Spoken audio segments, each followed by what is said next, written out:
Okay, we're here with DZ Phillips, and the first thing I'd like to ask you, Professor Phillips, is to give me sort of an overview of your work in philosophy and your writing, please.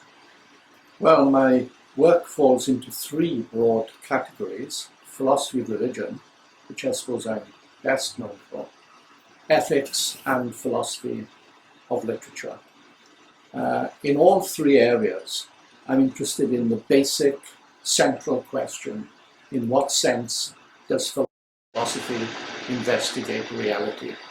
This is the big issue of philosophy, and that issue is pursued in all three areas. As well as those three areas, I have done work introducing philosophy, a textbook called Introducing Philosophy, where I try to show how that central question appears in every area of the subject, from logic, epistemology, ethics, political philosophy, philosophy of mind, philosophy of religion. But then the three areas I've mentioned deal more specifically with problems in religion, ethics, and philosophy of literature. Very good. In philosophy of literature, can you give us some examples of what you've written and the purpose of those writings? Right. Well, now, going back to this central question about the nature of reality, all my work has been influenced by Wittgenstein. And he said this: the great philosophers of the past have tried to convince you that though things look different, really they're the same. Whereas he said, what I endeavor to do is to show you that things that look the same are in fact very different. Now, there's a great craving to tidy things up in philosophy, to look for some one big system which would unite everything. And the reason I concentrate on literature so much is that literature is a superb way of weaning you away from that desire for unity. Because in the novels in particular, you see a great variety.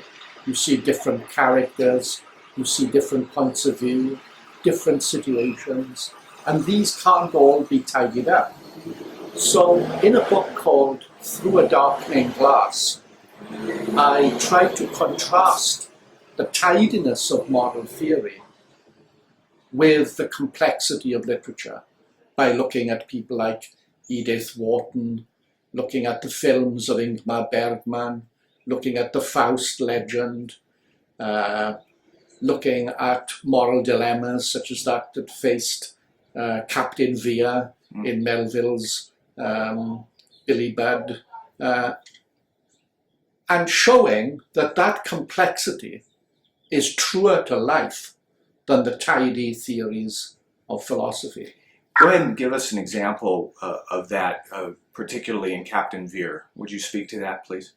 Yes, I mean, those of you who know the story, it's the story about an angelic character, Billy Budd, who finds himself on board a ship captained by Vere, but on board is a satanic master of arms called Claggart, who can't stand the purity that he sees in Billy Budd. And he tries to entrap him in various ways, finally getting a fellow seaman to commit perjury in saying that Billy Budd was planning a mutiny. Billy Budd is astonished by this accusation, but he can't defend himself because when he is agitated, he's taken over by a speech impediment, a stammer. And at the height of the tension of wanting to speak but failing to speak, he lashes out, hits Claggart, who falls to the floor, his head hits the deck, and he dies. Now, to strike a superior, according to naval morality, was a capital offence. And yet everyone knows about Claggart and about the innocence of Billy Budd. And Vere has a dilemma, whether to find a man whom he describes as innocent before God, guilty, in which case he has to hang him, or go against the military ethic that means so much to him.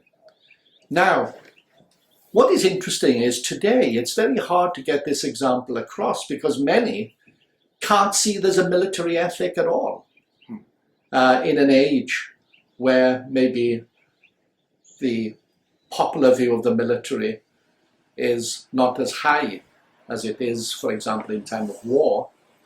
But it's essential to the novel to see that he's faced with a dilemma. Now, many moral theories say that in this dilemma, everyone must agree on what the right thing to do is. In fact, the universalizability principle, as it's called in ethics, it's a big word, but it's very simple, and it means something like this. If I reach a moral decision, in order for it to be a moral decision, I must say that anyone in the same situation will reach the same decision. So if I'm to call the captain's decision moral, I must say that I, in the same situation, would reach the same decision. Now, what is interesting is that you read this novel and you can say of the captain, who, by the way, decides to find Billy guilty after great torment and wrestling with himself, I couldn't do that. Now, must I say then he was wrong? By the way, I'm not saying you can't. You might want to say he's wrong.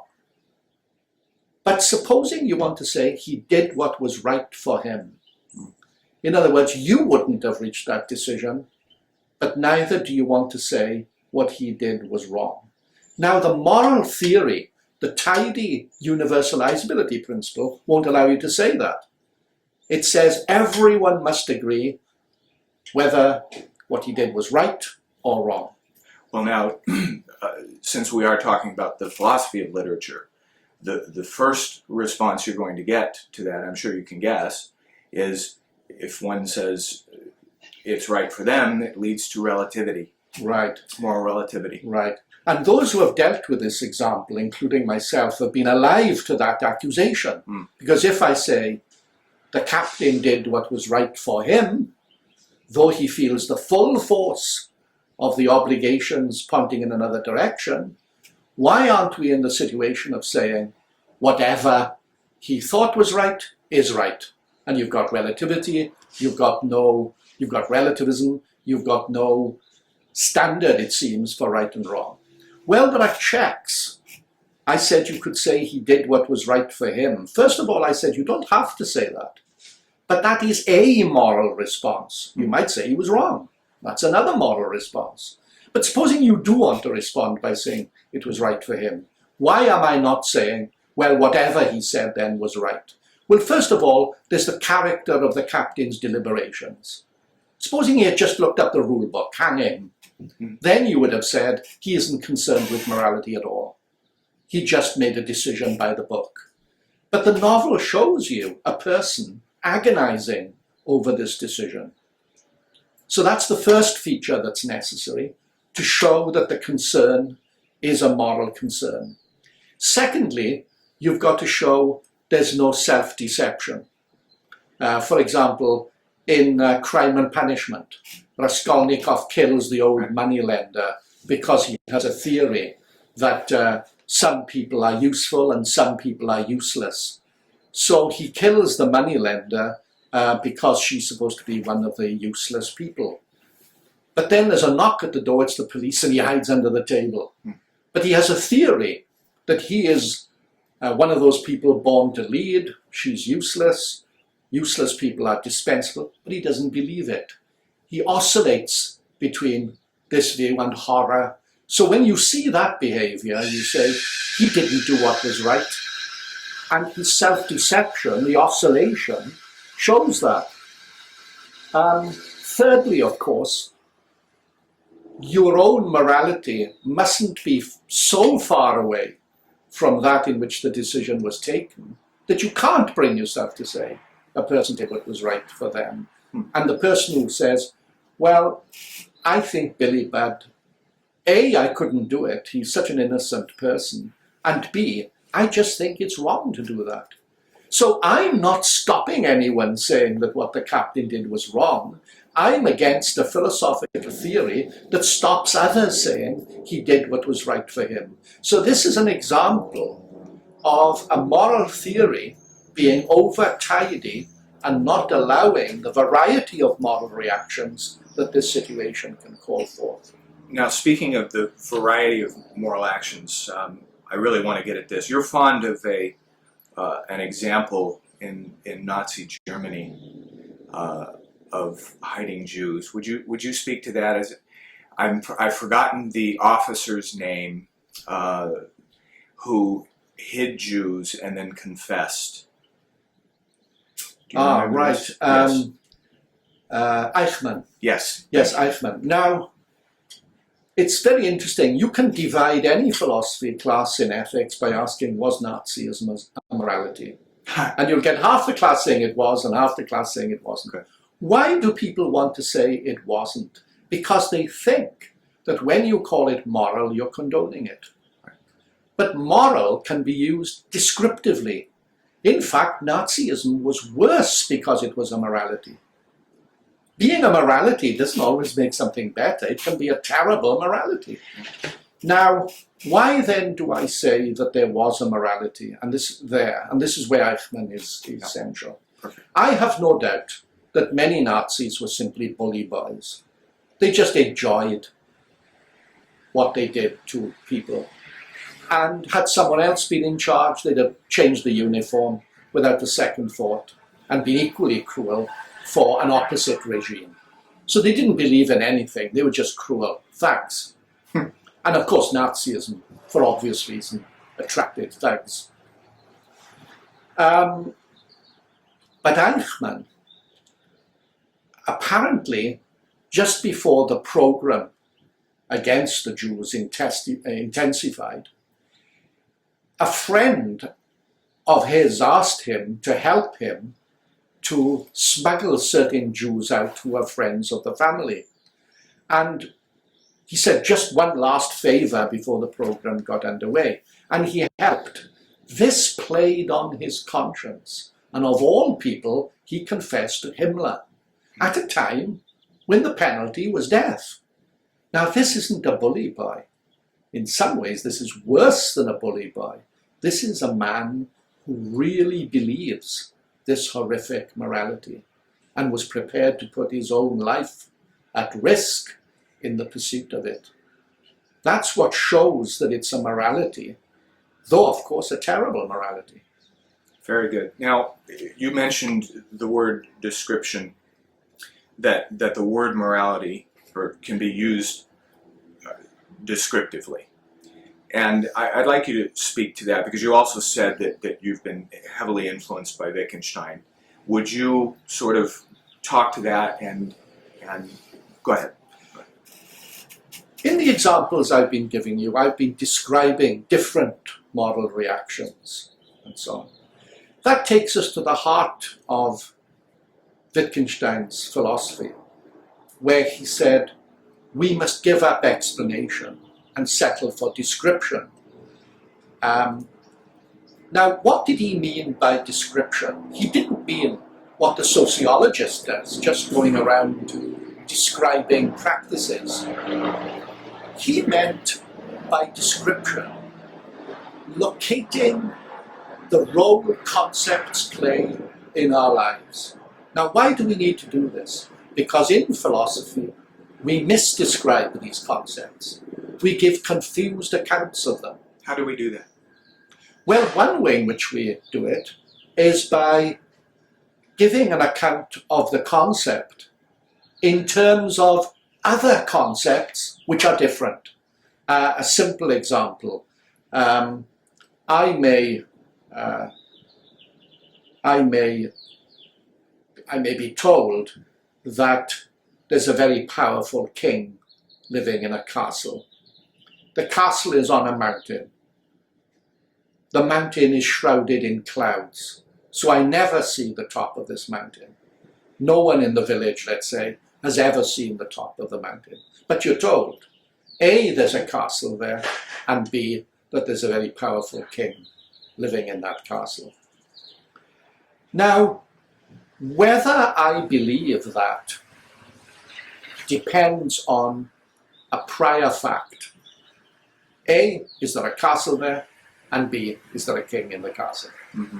Unless that's true, there's no point in my having a belief in the king who lives in the castle. So my belief is dependent on a prior fact that makes sense independently of my belief. My belief gets its rationale, it gets its point from that fact. Now, when we turn to religion, another of my primary interests, people argue in the same way. We must first find out whether there's a God, and only if we believe that there's a God, just as only if we believe there's a king in the castle, would any of our religious practices make sense. You have first to find out whether there's a God, and then if you believe there's a God, it would make sense, for example, to pray to him. Now, my first book was The Concept of Prayer. This was the first book, I believe, in philosophy of religion, influenced by Wittgenstein. There were articles, but I think this was the first book-length study of a central religious idea, namely prayer, influenced by Wittgenstein. Now, prayer is talking to God. That's what prayer is. And you can see how these three little words can lead us astray so easily. Talking. In what sense are you talking when you pray? Two, in what sense are you talking to someone? And third, the someone you're talking to is God. Is talking to God like talking to another human being? So we can quickly get enmeshed in the following kind of scenario. I go into a house and I say, anyone home? I'm talking. I hope that I'm talking to someone, and that someone is a person living in that house, or the king in the castle, to go back to our previous example. Now, the difference between the house example and the king example and the castle example is that we've built into the castle case the fact that you never see the king. Right. So you trust there's someone there. Now, it's tempting to think that's what prayer is like. You hope or trust there's someone there first, and that's why you talk. Uh-huh. The picture that comes into man's mind, and it may seem crude, but it's deeper than we think, is like a long-distance telephone conversation. In fact, a very long-distance telephone conversation, much higher than the mountain. A conversation with a transcendent, which you can never see. No one has ever seen God.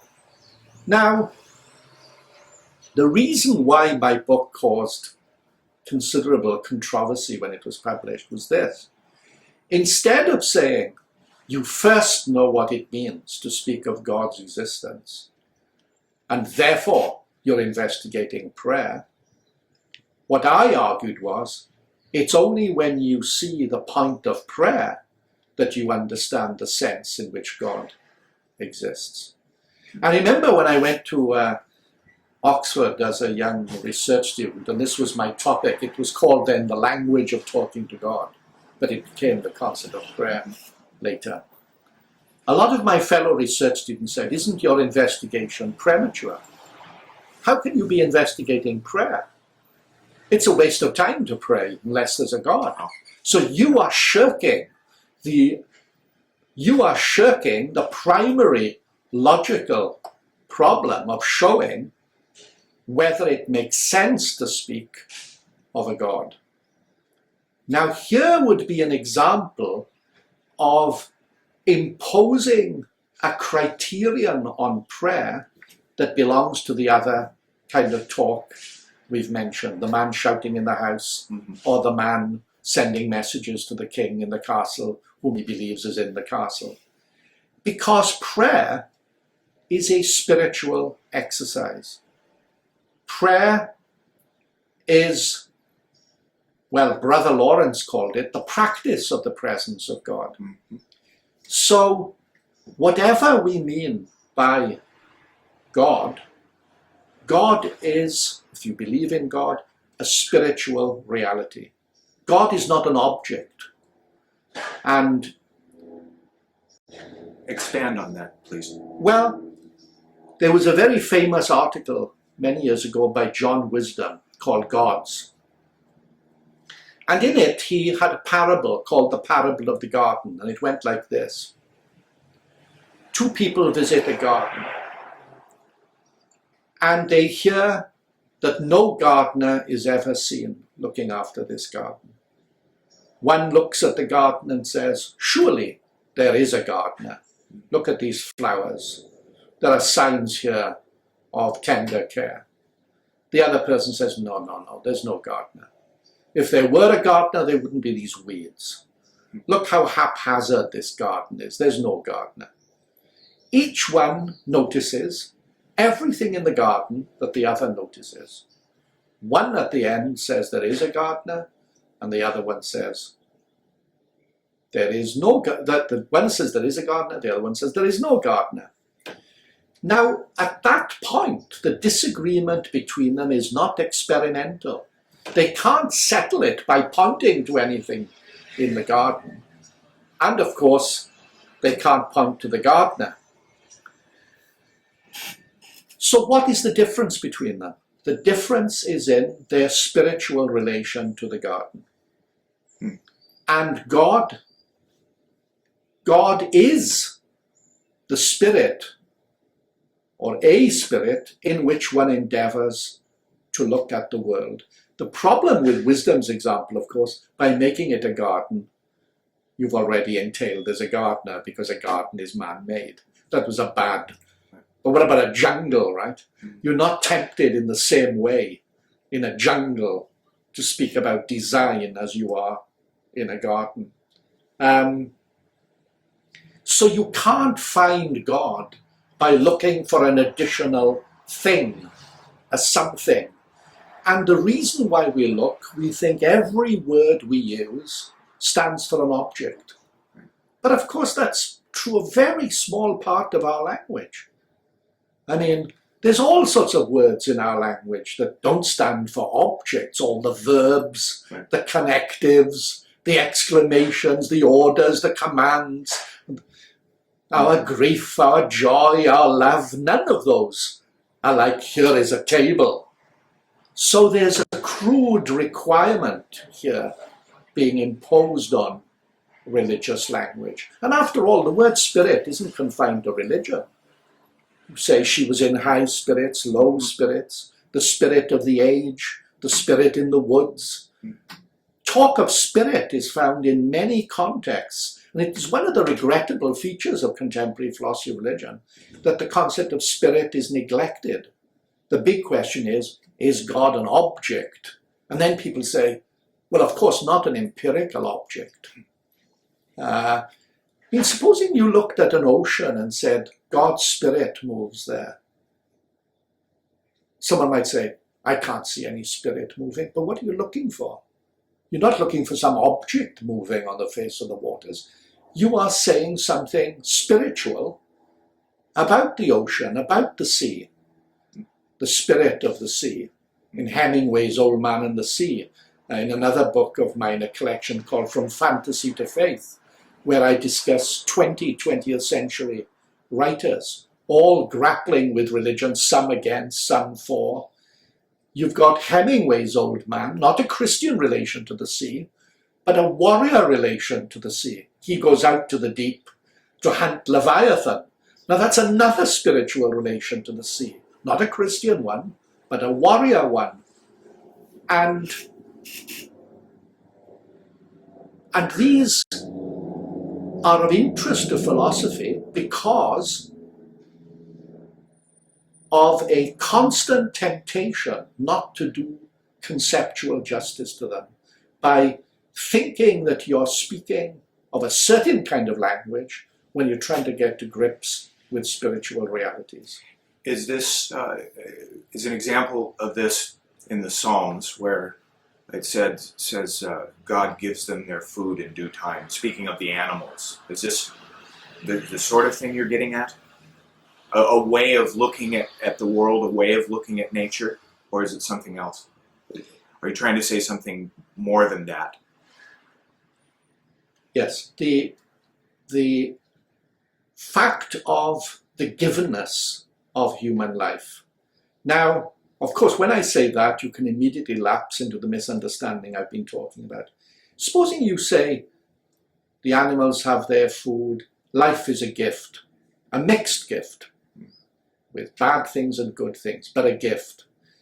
Many of my philosophical colleagues would say, well, it can't be a gift without a giver. And that's anthropomorphic. You think of someone on a birthday party handing over a gift. Then you have the gift in his hand, and the giver is apart from the gift. But if you think of another use of gift, such as a gifted child, a gifted artist, a gifted person, that use of gift is meant to rule out the fact that it had anything to do with the person. He was born with great gifts. He's endowed with great gifts. And it's a kind of recognition of a grace, a recognition of a grace that's been given to you. Now, I want to say, in this conception of grace, you come close to the reality of God and gratitude for life. But a secular person might say, what a bit of luck. So, grace is luck with a religious face. But you say, well, what's the difference then? Why not just say luck? Because with the grace goes gratitude and humility. Whereas with the luck, you might say, no, well, what a bit of luck. Have another drink. It's been a lucky day today. I've won on the horses. What a bit of luck. Whereas seeing it as a grace goes hand in hand with the humility of recognizing that it's not yours by right. And in fact, the French thinker Simone Weil died at a tragically early age, who's also influenced my work in philosophy of religion. She said in the French Revolution, people had a choice to choose rights or obligations. And unfortunately, they chose rights. And we live in a culture where rights dominate. I must have my rights. Now, of course, she wasn't denying the importance of rights, but that rights can't be the bottom line, because rights are legalistic. My rights in marriage, my rights in this relationship.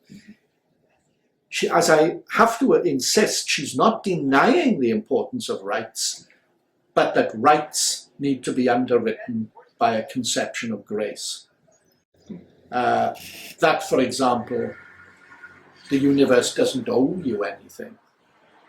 That although you might say you're infringing those persons' rights, well, unless those rights have power, the person is helpless. Therefore, if rights were the bottom line, and my rights are not being satisfied, I have nowhere to go.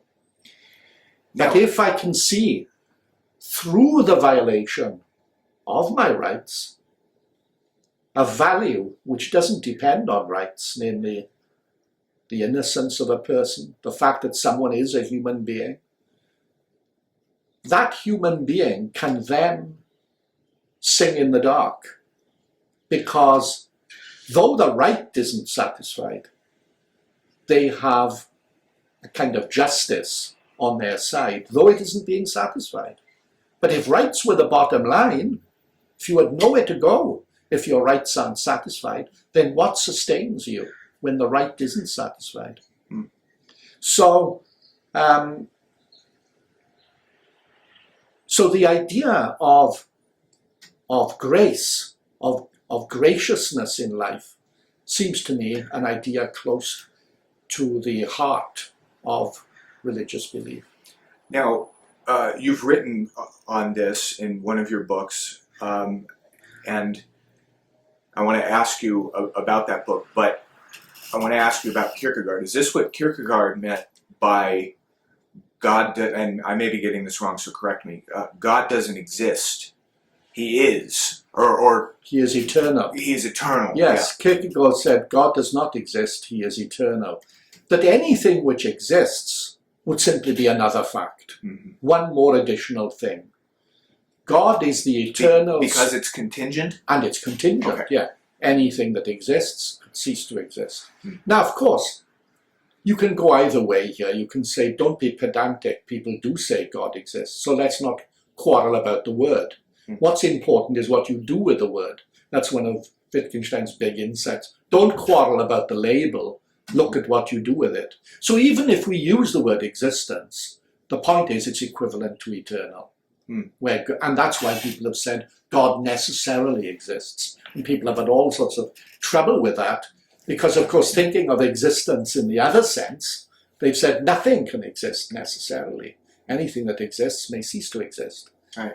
And you can't say that of God, but then, of course, God isn't an object that comes to be and pass away. You can't ask, how long has God existed? He existed yesterday, how about today? God, by saying God is eternal, Kierkegaard was trying to take the idea of God out of that category of existence, so understood, which he thought misdescribed the role that the idea of God plays in religious belief. Very interesting. Let's back up a little bit and talk about we'll get into some more of those issues, but let's talk a little bit more about your personal biographical history, the influences that you have experienced to lead you in this direction. This seems to people, well, you must admit you're sort of in a minority in philosophy, aren't you? Yeah, yes, and as Wittgenstein was, of course, and as this whole movement has been. Yeah. It's Talk been to that for a while. Yes. Well, as I said at the outset, philosophy still thinks of itself, often anyway, as a kind of super theory. You know, that the scientists are a theory about bits of reality, right. And then philosophy is a super theory. And Wittgenstein says it's not a theory at all. It's this task of doing justice to the world. He said, if the philosopher needs a prayer, it's this: God grant him the ability to see what's under his nose, to do justice to the world in all its variety. And of course, the battle against skepticism, which says it's impossible to have sense in things. So Wittgenstein says, I will recall the words from what philosophy has done to those words.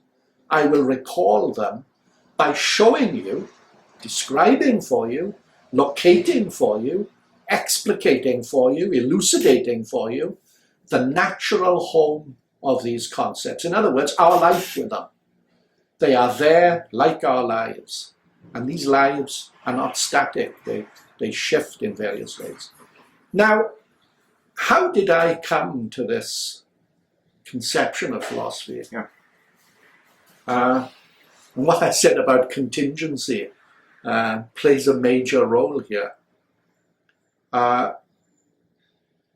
One of the compliments that American entries about me pay to me is that they never say I'm a British philosopher, they say I'm a Welsh philosopher. And as my accent betrays, I come from Wales, and I come from a Congregationalist tradition, which in Wales is a working class church by and large, whereas in England it tends to be an upper middle class church, as it does in America, I think, next door to Unitarianism, but not in Wales. Right. And brought up in a religious home and had every intention of being a minister. And then went to do philosophy because in those days, unlike now, theology was not an initial degree.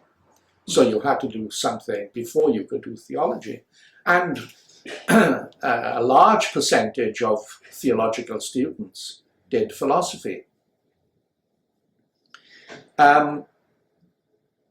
I was brought up, I suppose, in a home that would be called strict, though it didn't strike me as strict. By that I mean whatever time I came home at night, my mother would be sitting there seeing that I was home safely. And somehow I felt intuitively that whenever I went away from this home, I would probably go wild in some way or another. And therefore, for somewhat low prudential reasons, I thought I'd stay home for my first degree, under the protection of this discipline, I suppose.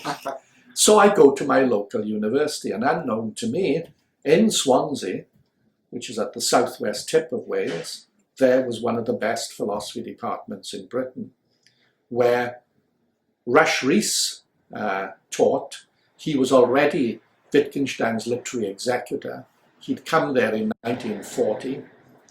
And of course, to a student, it looks as though the faculty have been there forever. They're almost parts of eternity. You don't think of them as people who come and go. But in fact, the professor, J.R. Jones, was in his first year as I was. He began as professor as I began as an undergraduate. R.F. Holland had only been there 2 years, and Peter Winch had only been there a year. The college was only 850 students, only 2 of us reading honours in philosophy. So after the first general year, I was in a class of 2 people being taught by 4 faculty. It would now be called wastage, but these were golden years. So there were no tutorials because discussion simply went on. And when I went to university, you were asked to do 4 subjects in your first year. So I did the 3 that I had done in school, that is high school, as Americans would say, before coming to the university: English, Welsh, and history. And had I gone a year later to the university, they only required 3 subjects. So I'd have stuck with them and done honours English, which was my intention. But I met philosophy, still did the honours English, went home, bought my Anglo-Saxon, bought my Chaucer, took the books home, just couldn't let philosophy go. Mainly through the influence of meeting Rush Rhys in the first year, where he taught Plato. And his influence was so striking that I just couldn't let philosophy go. And that's how I came to read single honours in philosophy. Though you also did a final degree, that's a 2-year degree, along with your honours degree. That was in English, which explains my interest, I suppose, in philosophy and literature. Very good. Now, there have been several influences in your philosophy. You mentioned, in addition to Rush Rhys, you mentioned Simone Weil. How did that all come about? Rush Rhys was fascinated with Simone Weil. Yes, he introduced me first to Kierkegaard, who he was already reading when I became an undergraduate in 1952. Simone Weil he read as soon as she was available her work was available in France. Give us a timeline. When did she pass, and when did you know? She died. What was she? 39 years of age. I've got it here. I can't remember the exact date, right. But he was one of her earliest readers. Mm-hmm. And the Kierkegaard. Tell us about that. Well, we never had lectures on Kierkegaard. One of the things Rhys did in Swansea was to found the Philosophical Society, which still meets every Thursday. Staff and students, faculty and students. Thursday afternoon is Philosophical Society. Wow. And that's met every week since 1940. Wow. So these people, Kierkegaard, Simone Weil, they would come up indirectly in the discussions. And sometimes there's only, say, 10 of us sitting in a circle, but you went to Philosophical Society. It wasn't a question of whether you went. Thursday was discussion. And it was, in many ways, the heart of the department. Well, now, Wittgenstein himself thought that Kierkegaard was the greatest philosopher of his generation. Well, is that not true? Well, he says greatest thinker of the 19th century. Huh. Now, because, of course, there's the interesting question of what he was. He says he was a religious thinker. Okay. And I do want to distinguish him from Wittgenstein in this sense. Kierkegaard was puzzled and perturbed by what he called the monstrous illusion in the Copenhagen of his day. And that monstrous illusion was the fact that many people thought they were Christians when they were not. And this is the link up with Wittgenstein. He thought that they lived their lives in confusion. They lived their lives in ethical or aesthetic ways, which they thought was Christianity, but which was not. These ways were not Christianity. Okay, so he wanted to bring clarity to them. So what he did, he wrote a series of pseudonymous works portraying these ways of living so that people could say, well, gosh, he's saying that's not Christianity, but that's how I live. Now, he didn't do this in order to make them Christians, because what he says is, even if they did not become Christians, at least we'd have an honest, unconfused disagreement. So he wanted to rescue them from confusion. Now, so far, you might say, this is the same as Wittgenstein. I will rescue you from confusion. Both are saying the same. But his motivation is religious, to be clear about religion. Whereas Wittgenstein comes from this fundamental wonder at the world in all its variety. And religion is part of that variety, but not the whole of it. So again, it's important in philosophy to distinguish between an interest in reality, which is an interest in this variety, and an interest in the specific conception of reality you find when people say, in God we live and move and have our being. Now, one of the reasons why I'm in a minority in philosophy of religion is that those two are conflated in philosophy of religion. People try to make religious reality the metaphysical reality, namely the whole systematic unity of all things. Whereas I think religion is a spiritual reality, and I do not think you can relate that to everything else in a theoretical way. Here at Claremont, for example, people are attracted, at least some people, to the way I do philosophy of religion, but they're also attracted by process thought. Now, process thought is very different from my emphasis, is that in process thought, it endeavors to give a unified picture, you might say a cosmological picture of reality, with religion as a unifying factor in that whole picture. And I want to say that spiritual reality is not the same kind of thing at all as the reality that philosophy investigates, which is the world in all its variety. In one of your works, a more recent one, called Philosophy's Cool Place, you call this Wittgensteinian influence Yes, a contemplative attitude, or to the world. to the world. Yes. Now, I want you to speak to that, but this theme that runs through Wittgenstein, Rush Rees, Kierkegaard, Simone Weil, the interest in this intellectual history is the interest located in this in this contemplative ethic, almost, this contemplative interest? Does that make sense? Can you speak to that?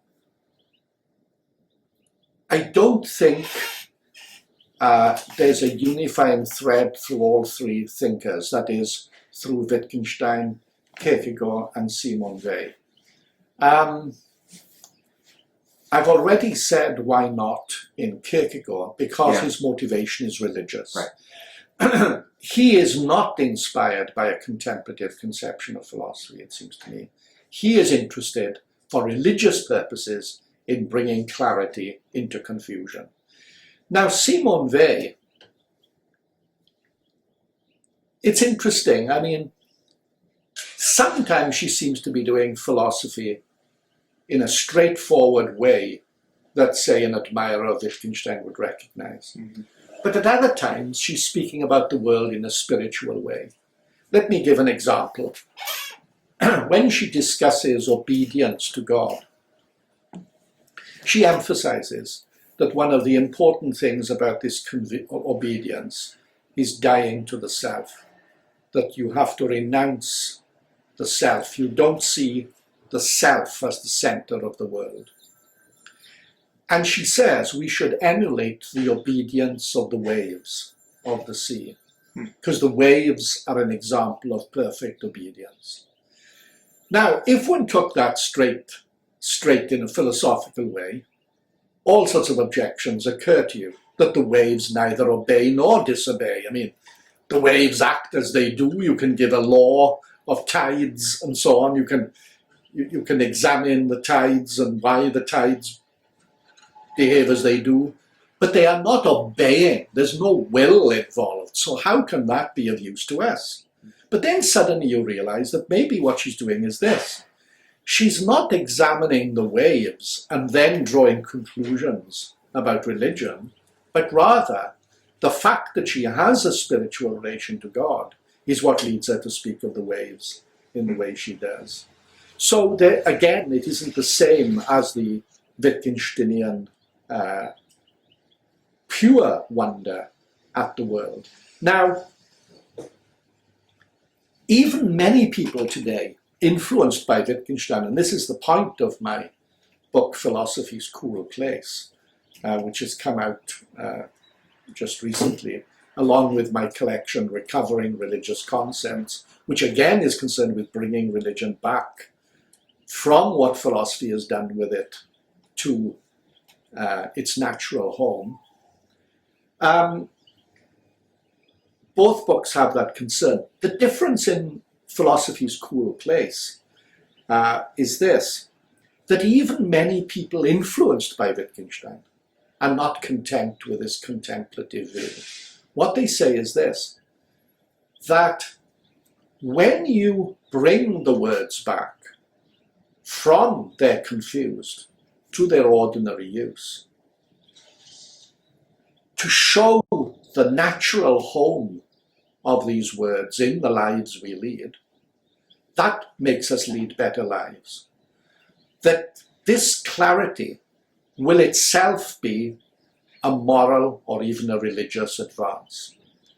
Now, of course, it's an advance. Obviously, it's an advance, because whereas you were confused, now you're not confused, and that's an advance.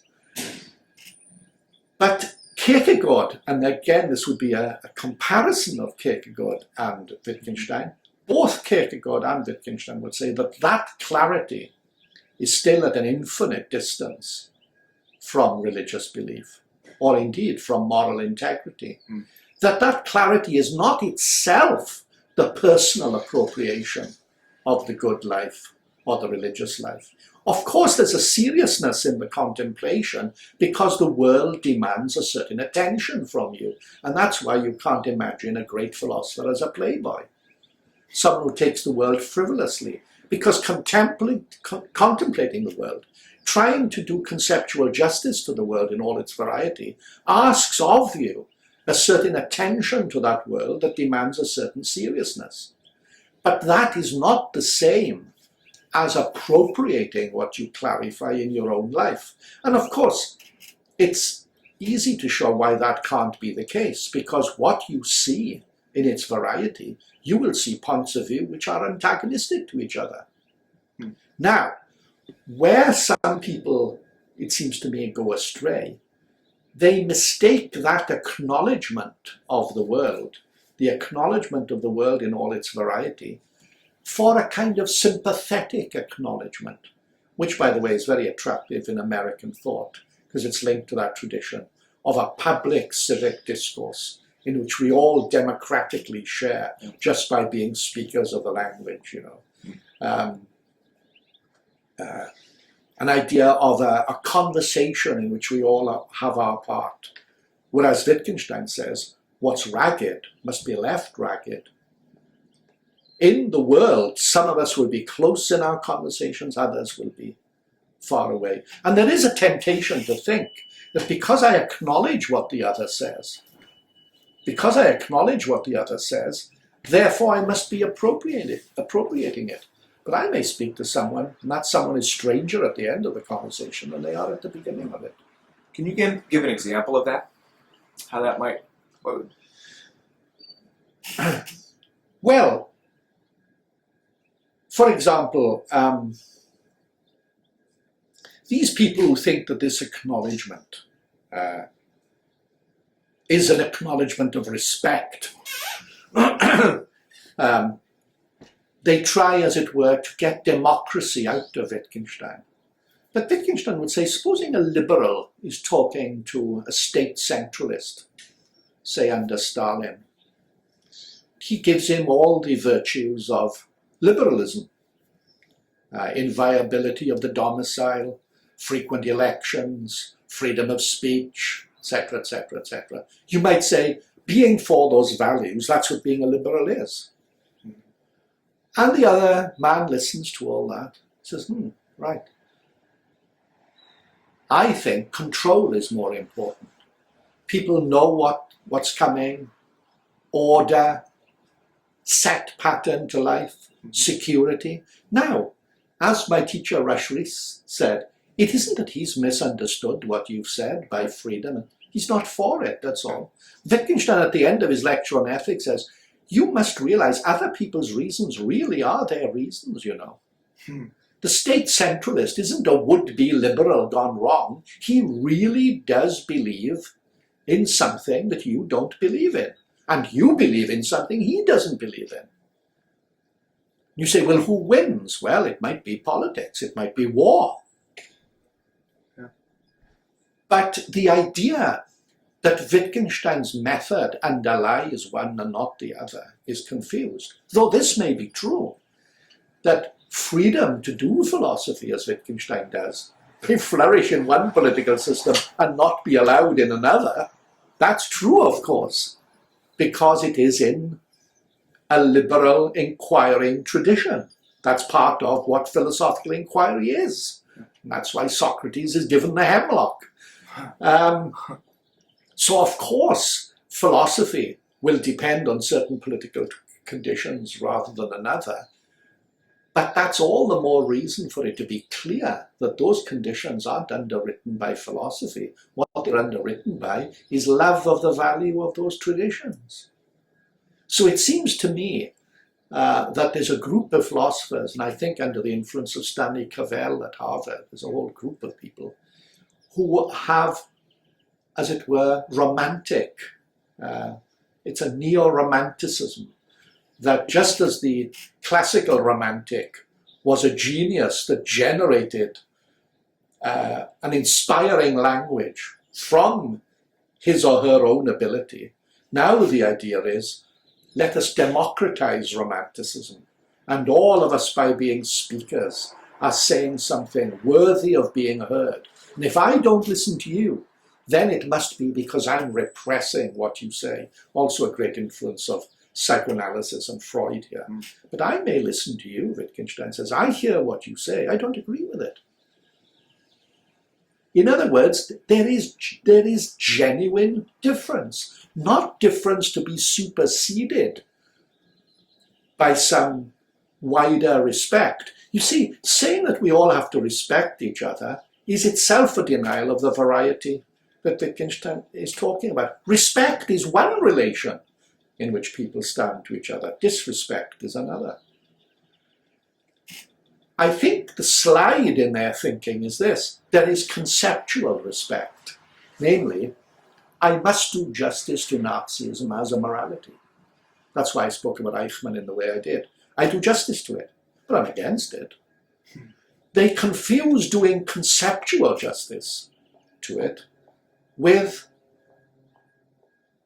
being just towards it, or conceptual respect with moral respect. Yeah. I have no moral respect for Nazism, but I must do conceptual. have conceptual respect for it, to see what it is. Now, this leads to a final kind of point that we might talk about. People have said,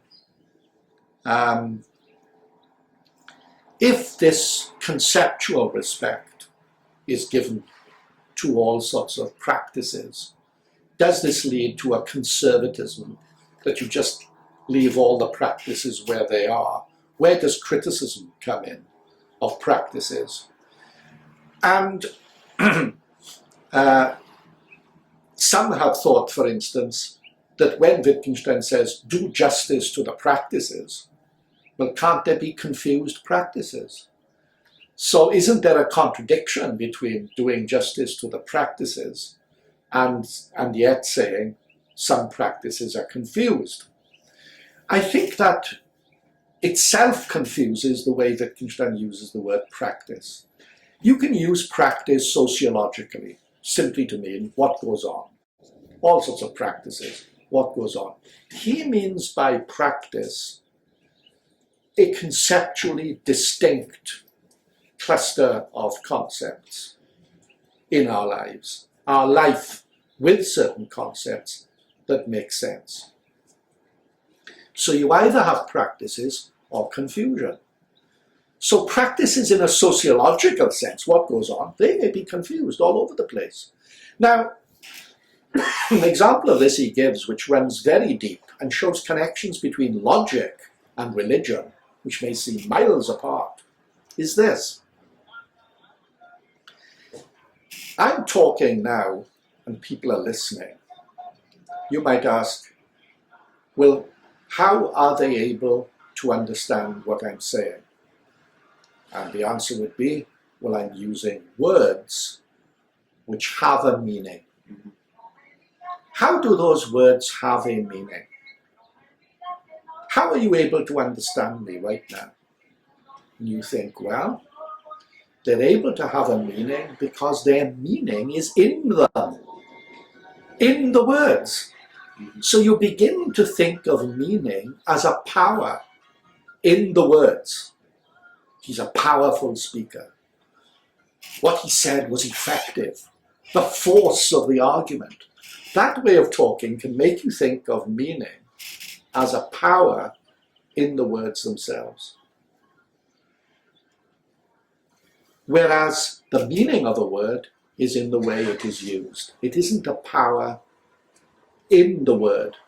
Now, this can lead to confusion. Let me give a simple example. Supposing I make this gesture and you walk towards me and say, gosh, that's incredible. How did you do that? Look, he just goes like this and someone walks towards him. And you think, well, the power is in that gesture. No. That gesture has a meaning in our practice. It is because we know that means beckoning that you walk towards me. But that doesn't have to mean beckoning. It just does mean beckoning. So if I do that to a dog, the dog might come up and sniff my finger. I mean, you must know the meaning of the gesture, the role the gesture plays in our lives. Now, imagine a religious ritual where someone wants to call back, say, leaders of a tribe who've been exiled. And they are in the grip of this superstition that the power is in the gesture. Then in the ritual you may see them gesturing like this, as if these gestures made the exile one come back. Okay? Make them come back. And it's superstitious because you think the power is in the gesture.